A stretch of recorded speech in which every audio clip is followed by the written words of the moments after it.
Bismillahirrahmanirrahim. Aləmlərin Rəbbi olan Allaha həmd olsun. Şahidlik edirəm ki, Allahdan başqa ibadətə layiq haqq məbud yoxdur. O təkdir və şəriki yoxdur. Və şahidlik edirəm ki, Məhəmməd onun qulu və rəsuludur. Allahın salavatı və salamı onun, ailəsinin və bütün səhabələrinin üzərinə olsun. Bundan sonra, xüsusilə də yaşadığımız bu dövrdə, Quranla kifayətlənməyə, başqa şeylərə ehtiyac duymamağa və bu böyük məsələni dərindən anlamağa necə də çox ehtiyacımız var.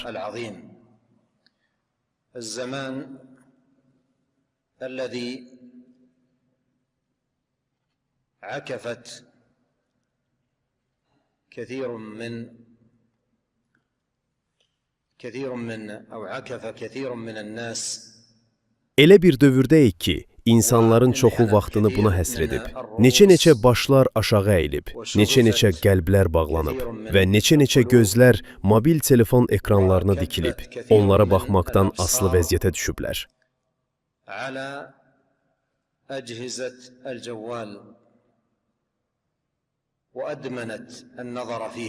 Bu baxışlar bir çox insana faydalı deyil, əksinə, zərərli təsirlər göstərmişdi. İstər din, əxlaq və davranış baxımından, istərsə də can sağlığı və fiziki salamatlıq baxımından.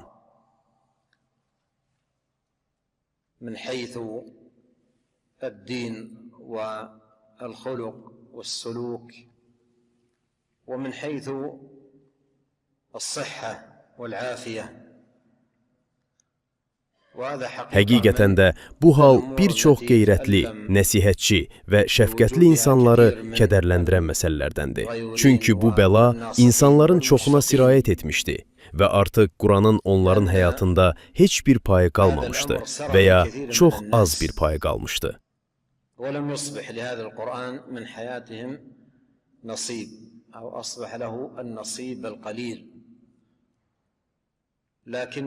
İnsan gecənin bir vaxtında, gündüzün müəyyən saatlarında, demək olar ki, bütün vaxtını gözünü bu telefona zilləyərək keçirir. Ard-arda baxır, hey, düşünür, onun vasitəsilə daxil olur və azıb qalır.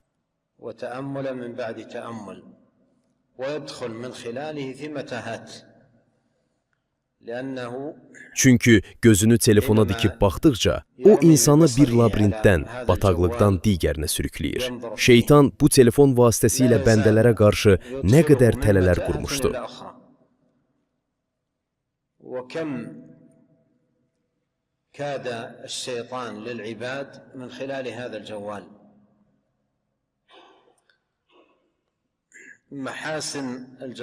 Telefonun yaxşı tərəfləri və ya faydaları barədə danışmağa ehtiyac yoxdur. Lakin söhbət bir çox insanın qadınlı, kişili, kiçikli, böyüklü, düçar olduğu və insanı ağrıdan, böyük müsibətlərdən gedir. Hətta elə insanlar var ki, bu telefon onları fərz namazlardan yayındırır.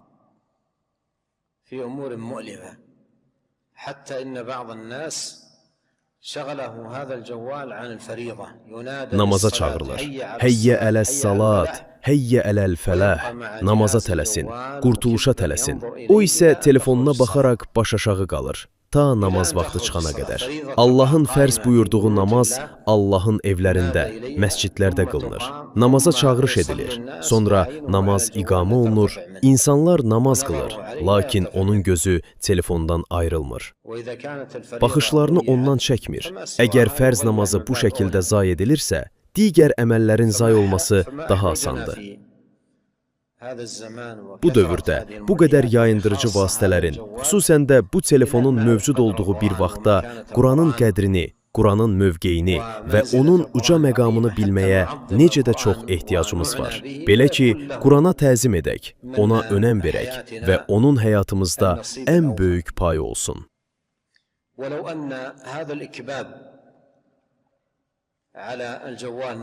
Əgər telefona zillənən bu gözlər, bu diqqət Qurana yönəlsəydi, həyatımız necə olardı? Bəli, əgər bir çox insanın telefona göstərdiyi bu maraq və zillənmək, bunun əvəzinə Qurana baxmağa, Quranı düşünməyə və onun ayələrini tədəbbür etməyə yönəlsəydi, həyatımız saflıq, islah, dürüstlük və hidayət baxımından ən gözəl şəkildə olardı. حياتنا من أطيب ما يكون زكاة وصلاحا واستقامة وهداية.